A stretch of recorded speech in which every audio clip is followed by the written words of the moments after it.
Welcome to This Week in Astrology. This is episode number 566 for December 28, 2020 through January 3rd, 2021. Happy New Year. This week features a full moon in Cancer with a Chironic T-square and a Uranian Cradle, as well as 4 bonus aspects. We also announced January's free session winner. It's nice to have a relatively calm week after all the recent astrological intensity.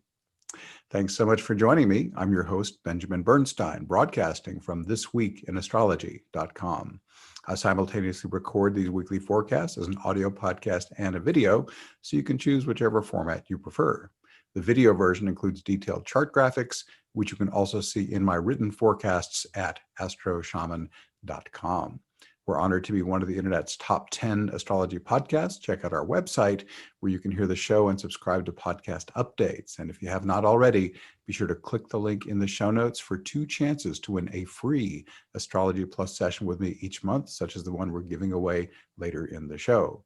What's old as we come into this week, we have a waxing moon and Uranus retrograde through January 14, and that grand cross with Vesta, Neptune, and the lunar nodes through mid-March. So let's dive into our week. Monday, December 28th, our first bonus aspect, Uranus square Pallas Athena. Pallas Athena is the warrior goddess. She sprang fully armored from the head of Zeus and obviously is a fantastic warrior, but she's also well known for strategy and negotiation and diplomacy and politics and mediation. So with Uranus square her, we can think, okay, how could we take an innovative approach to all this? It's worth noting, by the way, that Uranus is at 7 Taurus and Pallas at 7 Aquarius as we get into this. So Pallas in Aquarius, squaring Uranus, Aquarius and Uranus mean the same thing. So it really amps up the idea of, can you take an innovative, outside-the-box approach to your assertiveness or to how you're trying to work things out with other people? Follow those intuitive hits. They are, in my experience, the most reliable input you're ever going to get from anywhere. And don't be afraid, again, to take an original approach to what you're doing in these areas. On Tuesday, December 29th, our feature event, the full moon in Cancer. It shines forth at 10:28 p.m. U.S. Eastern Time at 8 degrees, 53 minutes Cancer.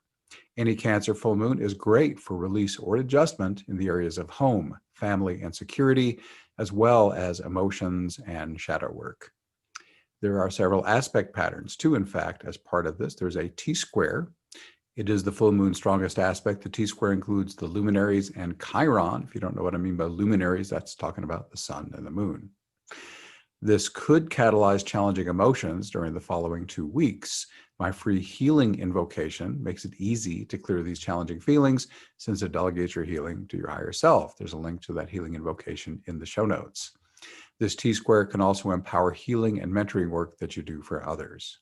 This lunation also features a cradle that includes the luminaries, Ceres, and Uranus. A cradle is a harmonious aspect, contains 3 sextiles, a opposition, and a couple of trines, so flowing overall.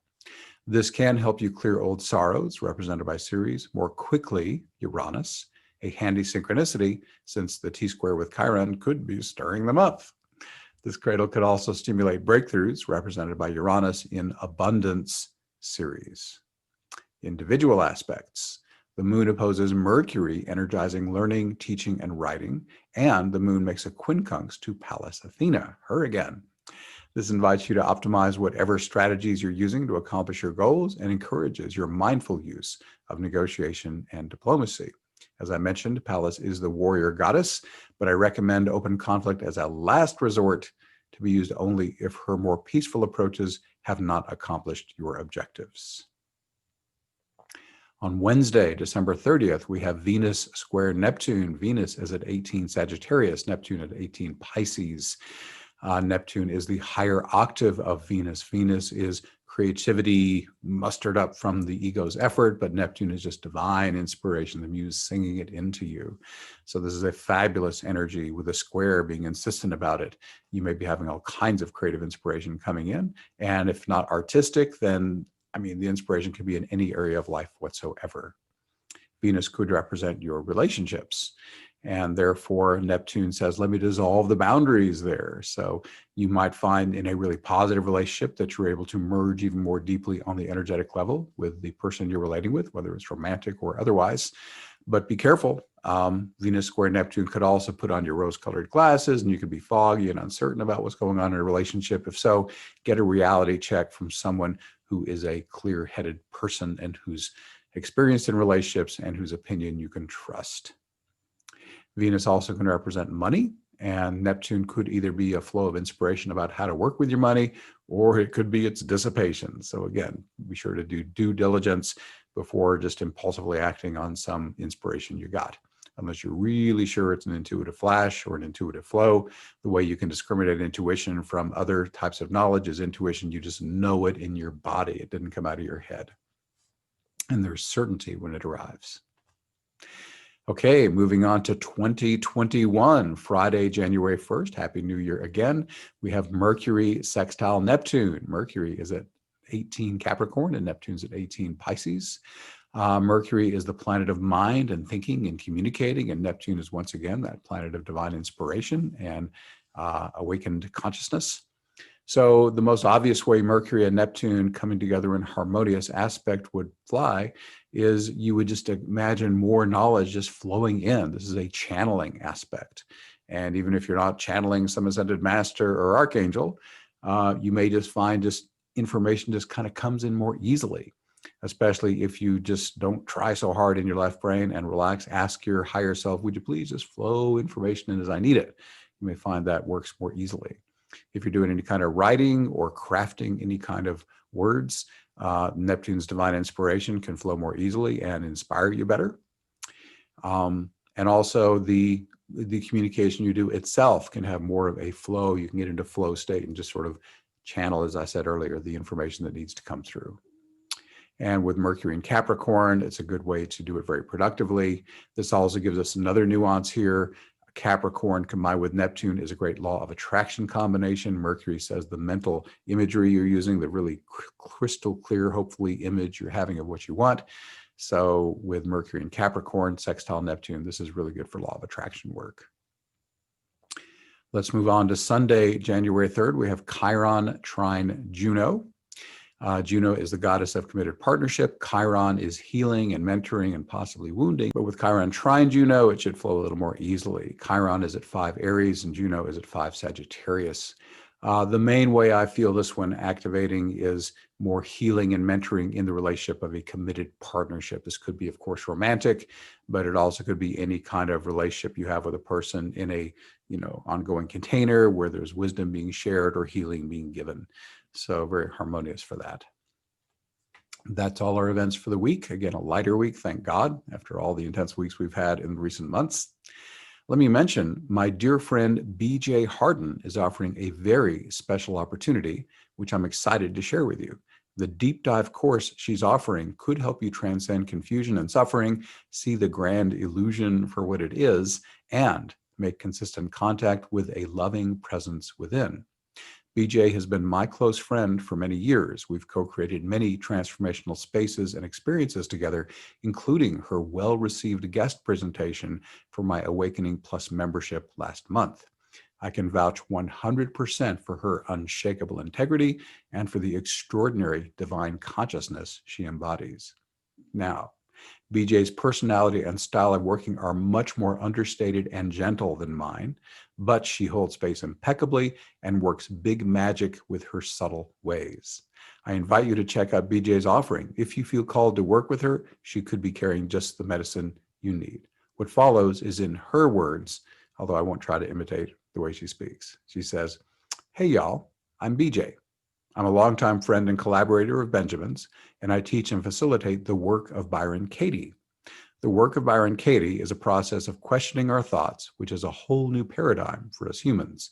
When I believe that I'm the one thinking these thoughts in my head, that leads to all kinds of confusion, mistaken identity, and suffering. And when I'm able to question these thoughts, a profound alchemy is possible. The grand illusion can be revealed, and a kind, loving presence within is awakened and accessible. I step into reality, which is where grace resides. Meditative self-inquiry, for me, is the powerful and radical act of finding out for myself that the universe is friendly. I've had these exquisitely intimate discoveries myself for more than a decade, and I've found a way to support others in their own practice of meditative self-inquiry and finding out if it's all friendly. This is still BJ talking, not me. You're invited to join me on a year-long journey into your own essence, where your answers reside.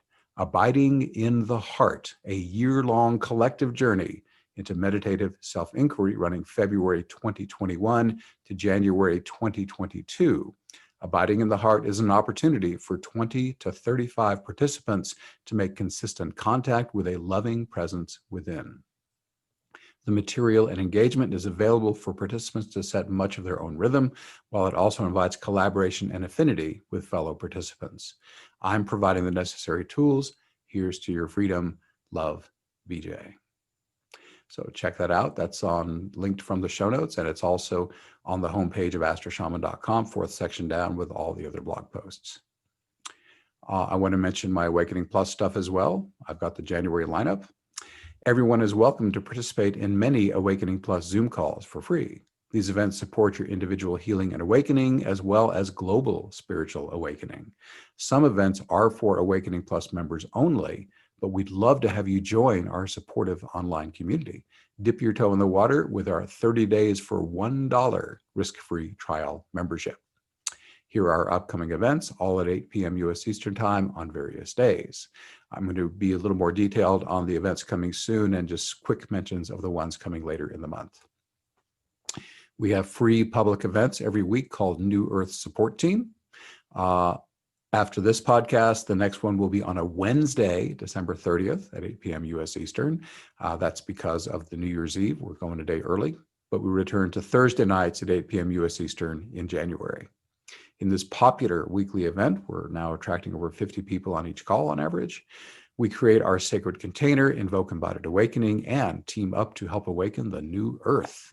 Our intention is always the same, but the divine keeps it fresh by providing endless variations on this amazing experience. Thankfully, one thing remains consistent: the personal spiritual upgrades and profound bliss we always receive. The guided meditation lasts about an hour, followed by optional feedback, Q&A, and conversation. Then on Tuesday, January 5th, we have a free public event, Group Healing, Immunity Boosting, and Awakening. Enhanced immunity is good to have, especially during this pandemic. So we call it in from our divine allies, along with embodied awakening and personal healing. That should last 60 to 90 minutes. Then on Wednesday, January 6th, we have a members-only community support call, and another one on January 20th. We have these members-only community support calls twice a month. Community can be crucially important on the spiritual path. This is especially true now when so many of us are physically isolated. You may not be part of a spiritual support group where members gather in the same physical space. Even if you are, do you feel fully aligned with that group's energy? In Awakening Plus, we experience the joy of creating and deepening connection with each other online. We support each other in large and small groups from the comfort of our homes with no risk of catching the coronavirus. To encourage uninhibited sharing and to respect confidentiality, community support calls are not recorded, so I hope you can join us live. Those last about 90 minutes. Now, very brief mentions. We have a members-only shamanic awakening ceremony on Tuesday, January 12th. Following that, a free public event, Karmic Eddies, Personal Vibrational Healing with guest presenter Elizabeth Meacham, PhD. That's on Tuesday, January 19th. Another members-only event, Individual Healings that also bless the senders on Tuesday, January 26th. Awakening Plus features at least 10 live streaming events each month. Many live events are open to everyone for free, but members receive these exclusive benefits. Again, at least 10 live Zoom calls to choose from each month, but about half are members only. Members get the archive of over 280 life transforming events. They get enlightening course content, including the complete 16-part invocation masterclass, 2 community connection calls per month, an accountability partner, and our private forum. You can learn more or start your 30 days for $1 risk-free trial membership at awakeningplus.com. Our January free session winner is Michelle, and she's the only Michelle on the list who spells Michelle with one L. If that's you, send me an email, astroshamanbenjamin@gmail.com, and we'll get you set up with your free reading. Congratulations.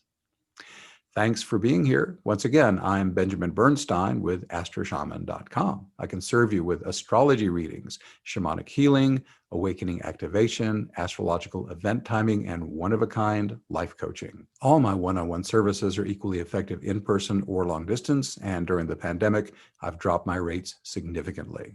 I also offer an unbeatable price on SolarFire, the #1 astrology software for Windows. And as I mentioned, I run the Awakening Plus online membership for spiritual support. You can learn all about this and more at astroshaman.com. To see the show notes, go to astroshaman.com/566. Please reach out if you have any questions. My email is astroshamanbenjamin@gmail.com. My number for voice and text, 828-338-9852. I'd love to connect with you. We're wrapping up. Please leave me a rating, review, or comment wherever you're getting this episode so others who also love astrology and spirituality can find it. Thanks again for spending this time with me. Stay safe, stay healthy. I wish you infinite blessings as the stars light your way.